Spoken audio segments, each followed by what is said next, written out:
Some quick information. Midas, Magnasco, is a 2018 painting by Brooklyn-based artist James Hyde. It's a large piece, part of a wider series, developed over many years. Painted over a blown-up photograph of a detail from a work by the largely forgotten 18th century Italian artist Alessandro Magnasco, the painting was recently on view at Glasgow's AMG5 gallery, a small room where it was kept company by a smaller painting of a praying monk, a picture attributed to Magnasco himself. With that said, let's zoom in.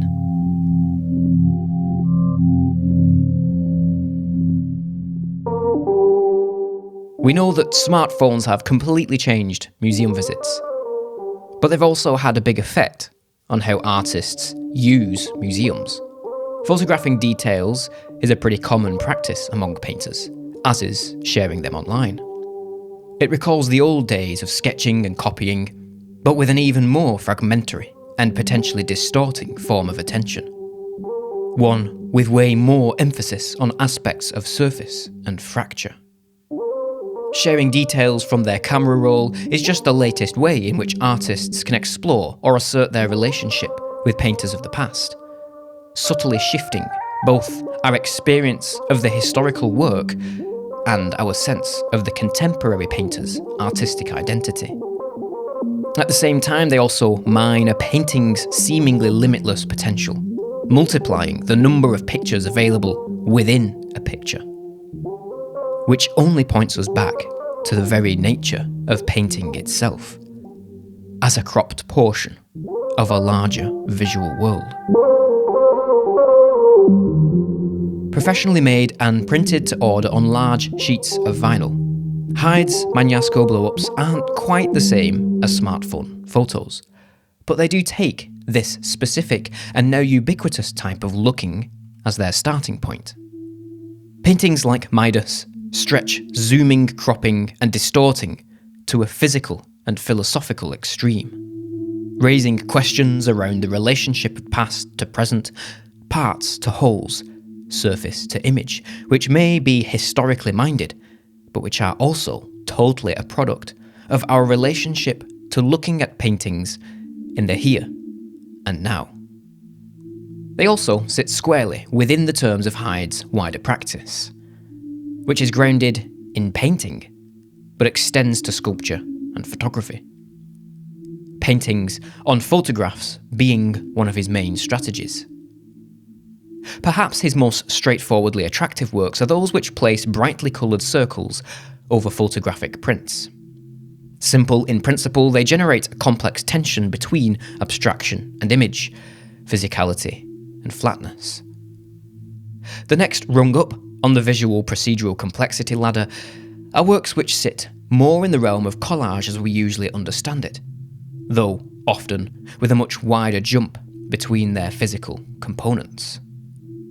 The competing and completing images, materials, and shapes making punchy and frenetic, but also harmonious, even elegant abstracts. The Magnasco series, on the other hand, operates on a completely different mode, existing at the crustier end of Hyde's visual material spectrum. And unlike a previous series of works painted over blown-up details of Stuart Davies' paintings, works where the source images were pretty upfront, the Magnasco paintings obliterate their photographic sources almost completely. Photographic sources which are themselves images of apparently formless paint. Magnasco is an incredibly fitting artist for such a project, as his distinctiveness lies as much in the surfaces and handling, in the physical stuff of the paint, in things outside the realm of image, subject, composition. Though he also made idiosyncratic choices in all those departments, particularly in his pictures of friars and Capuchin monks.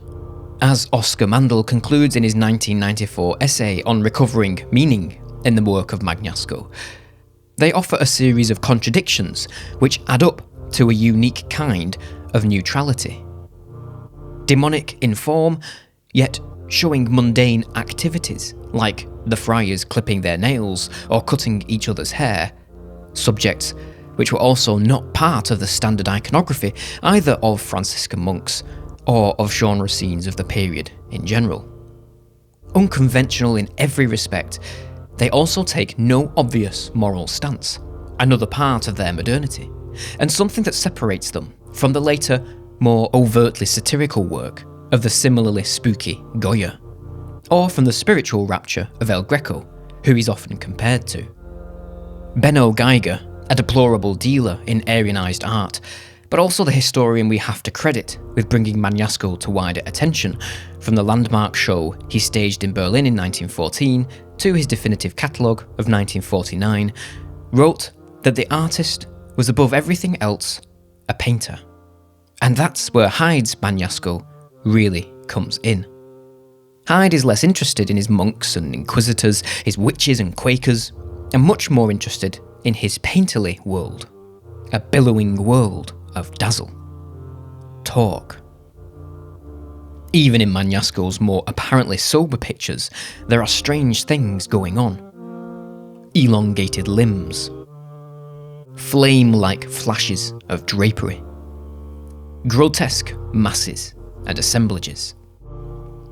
But the distortions of his figures are wholly intentional, as is the gloopy handling, especially as his drawings show a pretty solid assurance of draftsmanship.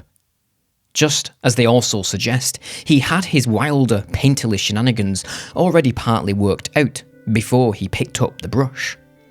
When he did, he appears to have had a protean relish in dragging the stuff around. The paint itself seemingly blowing a gale. In his most extreme works, he can often recall Jack Yates, who may have come across Magnasco during the height of his critical reassessment in the 1920s.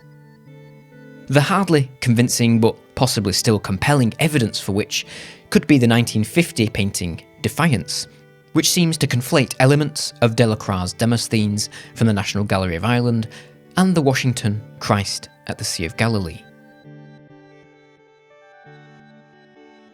Hyde's much more radical reading of Magnasco finds him retroactively haunted by people like Pollock. Or rather, the popular idea of American abstract painting, its heroic gestures and proportions. But it also tempers the muscularity of that inherent Americana with something closer to the crusted surfaces and existential dissolution of Eugene Leroy, though not at all as impastoed and, once again, blown up massively in scale.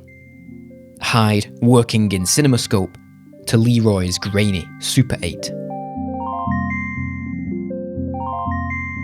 Though ostensibly representational, Leroy's body of work is equally concerned with cumulative reduction and redaction, processes fundamental to abstract painting, and process Hyde also consistently explores in terms of both visual subtraction and addition, often at the same time but in varying formulations, varying levels of visual material cleanliness. Because ultimately works like these are the result of the same basic strategies. Both layer paint over photographic sources, but in totally different ways, and with totally different results. Establishing their own very different identities, toggling between wildly different magnifications and parsing apart their various material constituents, but always, somehow, allowing themselves to be what they are.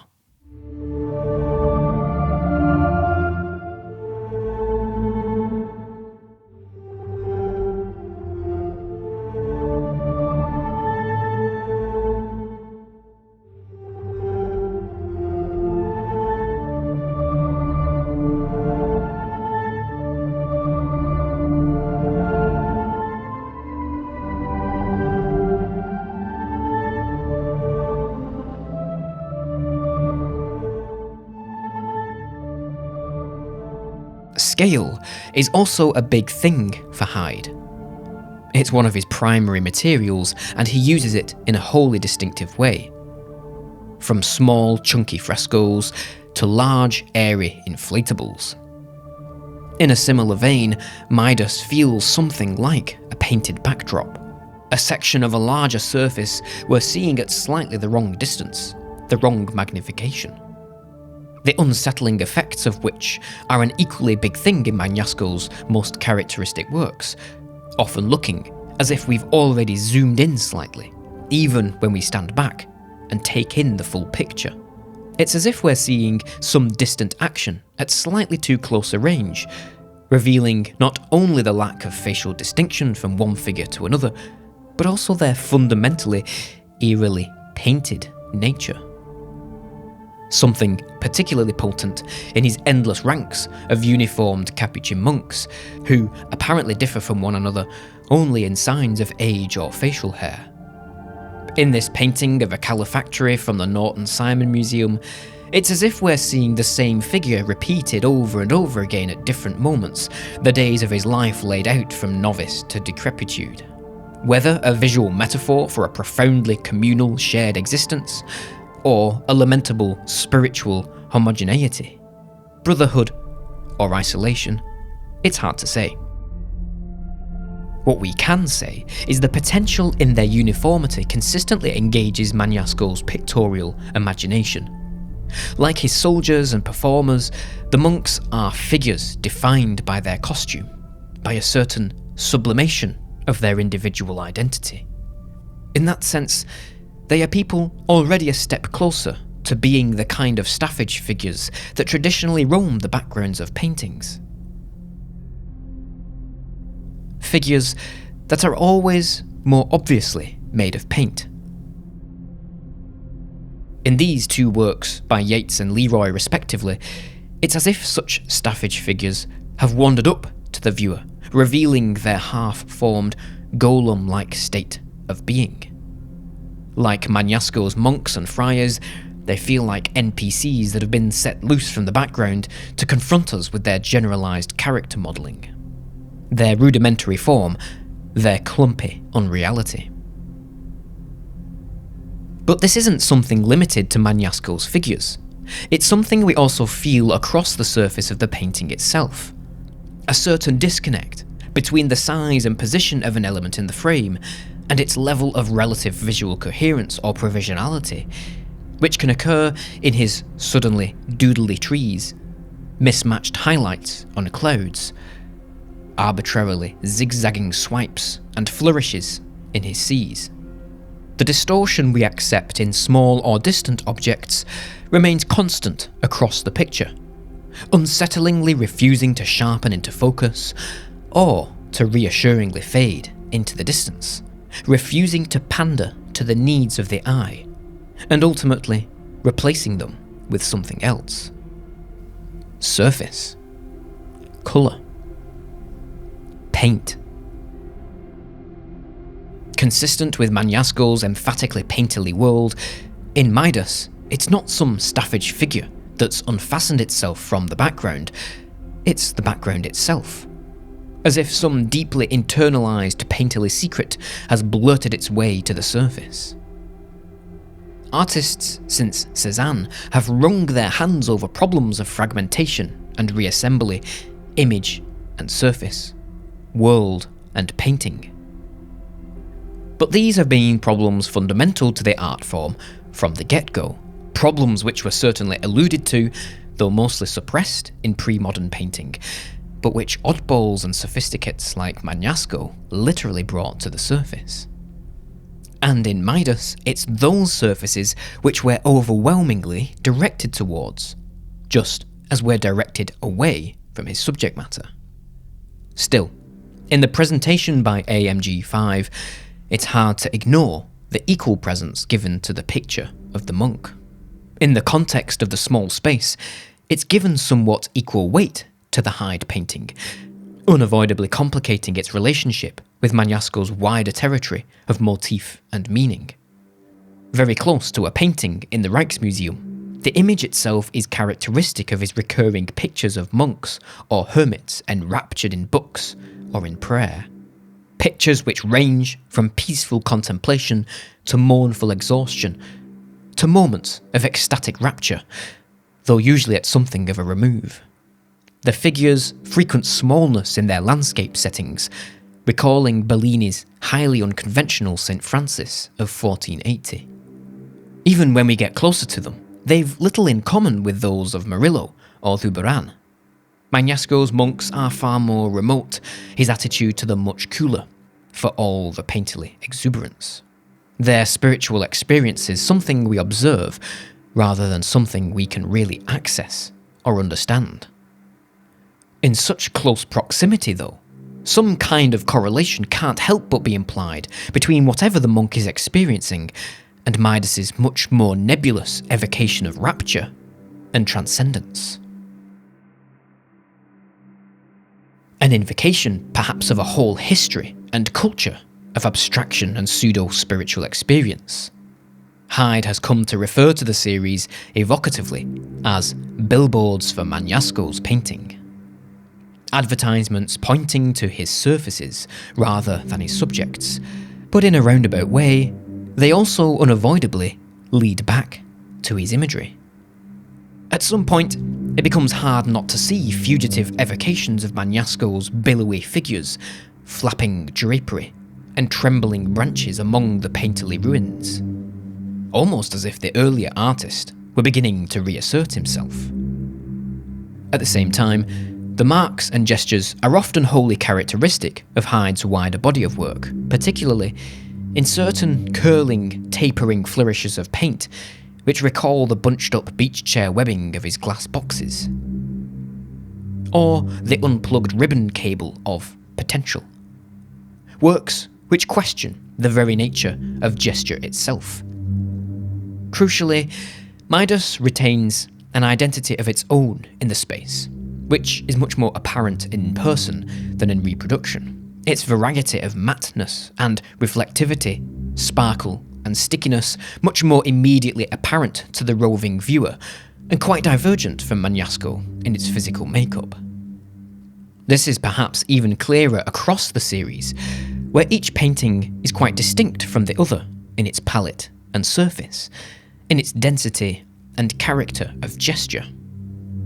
Unlike Olafur Eliasson's slightly pointless Turner colour wheels of 2014, for example, they don't simply isolate and reiterate a single quality of Magnasco's work at the expense of his complexity, or their own individual autonomy. The oily gold hue of the Little Monk picture is perhaps something of a purposefully misleading red herring, implying a one-to-one relationship with Magnasco that isn't quite there, or at least isn't quite so straightforward. Similarly, the overall effect of the painting, the one we take in our initial moments with it, is an overall effect we've, for one reason or another, come to accept as signifying some kind of ecstatic, even spiritual experience, a grand escape from a world of images and meaning. But that in itself has become an image and meaning, neatly framed and packaged. The unavoidable barnacles of history attach themselves before we even add Magnasco to the mix. And we sense that that's just as Hyde wants it.